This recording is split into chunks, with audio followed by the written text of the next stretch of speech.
There are 7 principles which are observed in all PRINCE2 projects. To start with, we have continued business justification. In other words, there must be a valid business case to start with, and it must remain valid throughout the project, or the project should be stopped. This principle can be summarized as: do not start a project unless there is a sound business case for it. Check that the project is still viable at regular intervals in the project. Stop the project if the justification has disappeared. The business case should be documented and approved, should be the basis for all decision making, and ensure the project remains aligned to its business objectives and the expected benefits. Please note that justification may change, but must remain valid.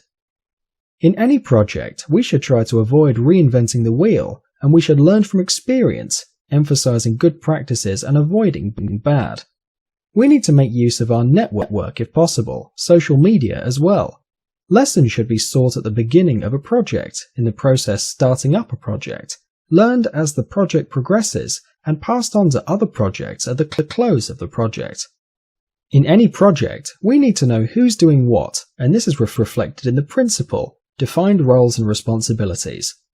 PRINCE2 provides an organization structure that engages everyone involved, business, user and supplier stakeholder interests.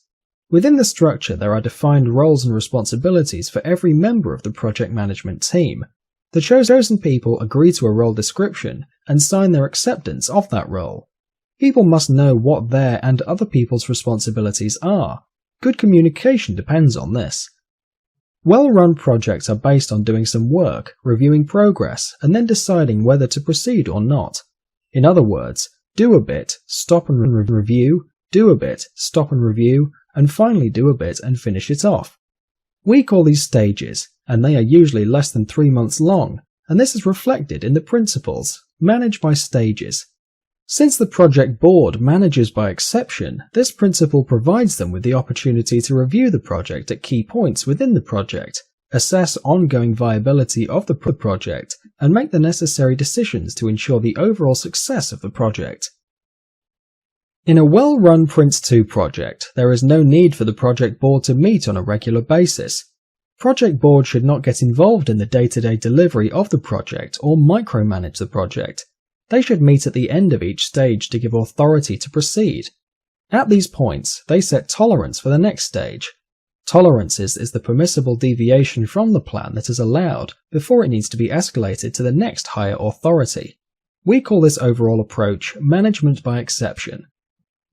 The 6th principle is focus on products. In other words, we should be discussing what we want to build and how good it has to be, rather than the work involved with doing it.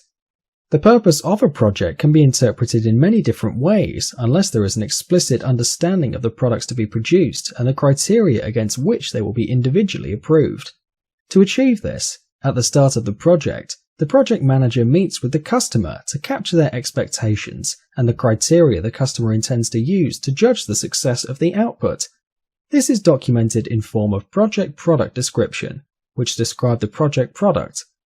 This principle is embodied in the product-based planning technique, and we will cover this in the plans and quality themes.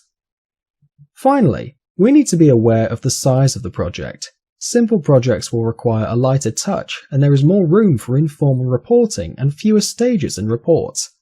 However, at the other extreme, complex projects require more discipline and rigor.